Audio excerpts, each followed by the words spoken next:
There's sometimes when a series ends that I feel like everything was just for that final punchline, that final moment of the series. It really did feel like this entire season was all to lead up to that punchline of Meikyuu going, I'm gonna get a whole harem.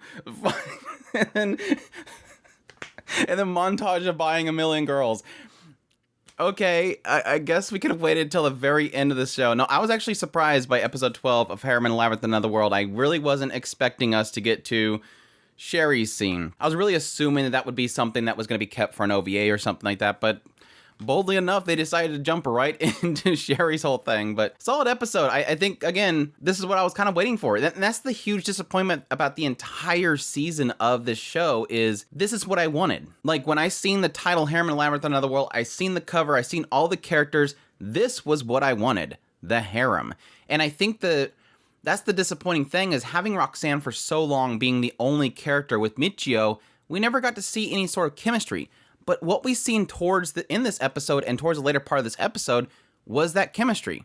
Suddenly, out of nowhere, he's having to deal with the fact that Roxanne's number one, and she wants to be the first with everything. You have Sherry commenting on the size of herself and how she's not big enough. And then, yes, even when you add the other girls at the very end of it, you're seeing the little jokes like Sherry being upset at every single girl that he brings in, because obviously they all have, I would argue that Elf is pretty similar, but they all are bigger than her. So, again, that's that frustration. It's like, it almost feels like we wasted all this opportunity for the good chemistry, the good comedy, the chemistry between the characters having different perspectives and how they see things. Instead, all we got, again, was just mostly Roxanne, and then towards the later part of here with this last episode and this episode is Sherry now have to be taught by Roxanne. Roxanne commenting on things and trying to guide her to where she needs to go. But it is what it is. I'll probably get into it in hyper detail when I get into my review for this series, which I'll probably record today and have it up later on. But no, most of this episode was really getting into what Sherry is, being a dwarf, obviously pointing out the fact that even though they do have short stature,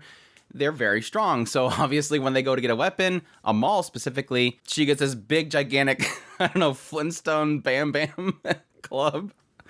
It was expected that she'd get some huge weapon. Unfortunately, didn't really get to see her in action, and I think that was probably what Alan was talking about, and the idea that, you know, she's probably not going to be suited for Labyrinth. Like, he was giving Meikyuu a warning because of her personality, she won't be suited for Labyrinths.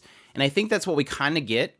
It was mostly her observing Meikyuu and Roxanne. Obviously, I think Meikyuu probably told her to observe because he wanted to show off to her, but it kind of implies that she was a little bit timid at the beginning. Like, when they first came in there, she was a little bit afraid. Like, she wasn't going to be able to perform. Now, granted, she is an explorer, so she has gone to Labyrinths. It's just that they kind of insinuated that she was a failure in that regard. Like, she would not be a good Labyrinth explorer. She wouldn't be a good blacksmith. And I think that's going to be something that's over time going to be probably, I don't know what I'm talking about. If we're not going to see it, I don't know that we're going to get another season. But if we did get another season, or at least in the source material, I'm assuming that over time, you're going to see them kind of give Sherry the push that she needs to get up there in the front lines and probably obliterate things. We did get a couple of interesting world building, mechanic building conversations between Sherry and Meikyuu, which I did appreciate. I do like these snippets of the gamification versus the reality of the world itself and talking about skill slots. According to Sherry, somebody in the past theorized on the existence of skill slots. That's why they know about them. But since they can't see them, they don't know they exist. But they would assume, based on the idea that some weapons can have skill crystals placed on them and some can't, that there's probably these things known as skill slots. But it does technically hint at the idea that either somebody was just theorizing and they pop up this idea,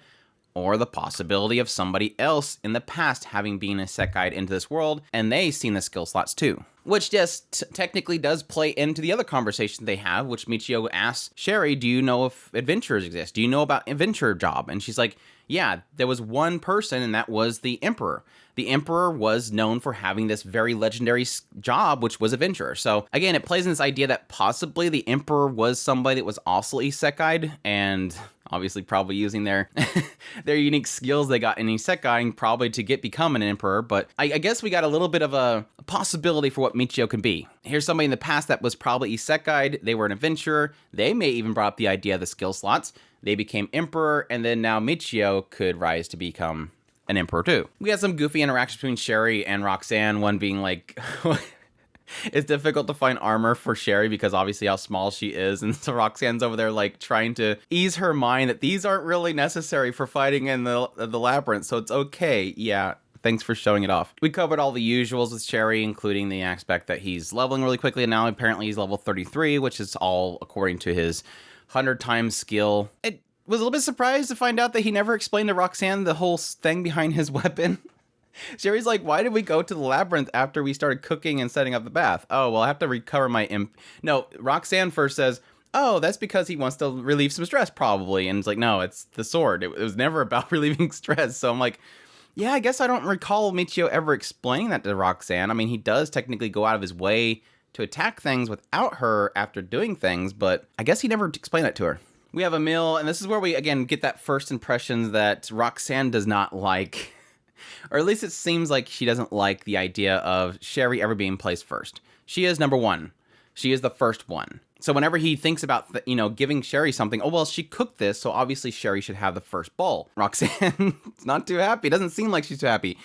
This is part of the thing that I mentioned last episode that I went ahead and browsed ahead to see where we might end up falling off at, which got my indication of them possibly not getting to Sherry's scene at the very end of this episode. But the thing I noted in the manga is it seems like in addition to what Meikyuu believes with the situation and the whole first kiss thing, is an aspect of him thinking that Roxanne's not okay with it. It sort of implied that he was overthinking what Roxanne was feeling. In the show, it seems like it's going out of its way to try to make her aura about her as being very angry.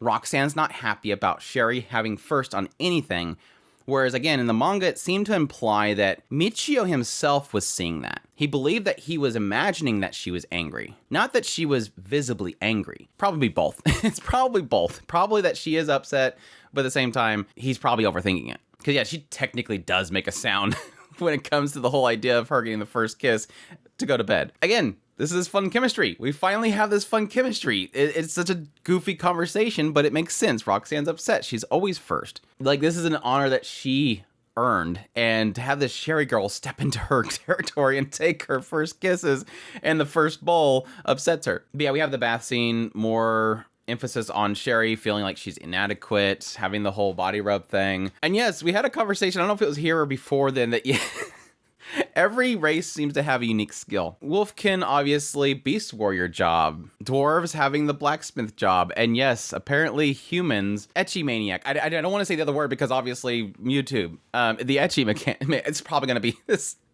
This episode is probably going to be demonetized anyway, so who cares? Which, yes, later on, he obtains that title. And that's when he pretty much decides, all right, we're going to get the whole harem. We're going to buy up as many as possible. It's not even, it implied that one was bought from Alan. That was the best girl, Maria, which that was the one I was actually waiting for. We got one brief scene of her, but like, the cat girl was the one that, I came for the cat girl. I came here for the cat girl. And all I got was Roxanne and Sherry. I actually really like Sherry. I think she's super cute. But yeah, it seems to imply that he bought the cat girl, and then he went to an auction for, I don't know what she is, like an ogre or something like that.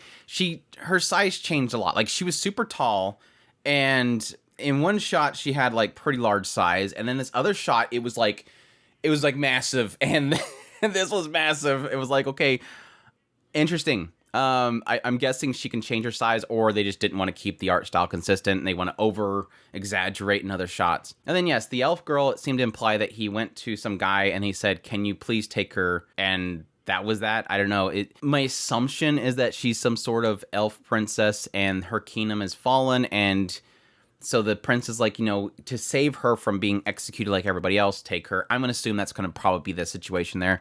Who knows? But yeah, the bed scene was fine. I enjoyed it. It seemed like they were jumping back and forth between certain shots, which was kind of weird. Like, one scene, it would have Roxanne on top of him, and then it jumps back to the previous scene. It was kind of weird how they kept jumping. Like, it's like they only wanted to animate this part, and so then they wanted to show Roxanne get involved, but then they wanted to go back, and they didn't have the animation budget, so they decided to re-show the first part. It was a little weird in that regard, but it was still good stuff. But yeah, like the Sherry asking Roxanne if it's always this crazy, and he's like, no, I think he was just excited because you were here. But yeah, overall, it was a solid ending, but again, this is the stuff that I wanted like 6 episodes ago. So that's the big disappointment. I can't get over the fact of how much room potential this series had. It was just too much Roxanne, bed, Labyrinth, Roxanne, bed, Labyrinth, Roxanne, bed, Labyrinth, and then now we're getting all the good stuff, and it stops. So maybe that was their intention, to keep all the good stuff until the very end. That way you're like, oh, this is what I wanted. Now you jump into the source material. I don't think I will. I enjoyed the show. It was fine, but I have zero desire to check the source material. This is kind of one of those ones where I'm like, yeah, based on how long it took for us to get to this point, and knowing I'm assuming that all this other shots from the end of this episode was them kind of just trying to rush a lot of stuff that's later on. I don't want to take this long, stupid journey to finally get to this stuff. So I'll leave it to my brother to read the source material. But I hope you guys enjoyed this video. As always, if you did, make sure to hit that like button down below, comment, let me know what you thought of the finale. I'll definitely be checking out the OVA as well. There's some OVAs for this as well, so I'll be checking those out. I might do a video on them when they come out. Additionally, if you're new to the channel and you have not already, make sure to hit that subscribe button so you get all my content. I do news, reviews, first impressions, top list. If it's anime, it's pretty much here. I'll be doing reviews of all the shows of this season, including this show. Additionally, I'll be doing first impressions of the upcoming season that will be starting literally this Saturday. It's gonna get crazy. Additionally, if you love this content, I would appreciate if you consider supporting us on Patreon. Our tips link or super thanks button down below. I greatly appreciate everybody that considers, and you'll take care.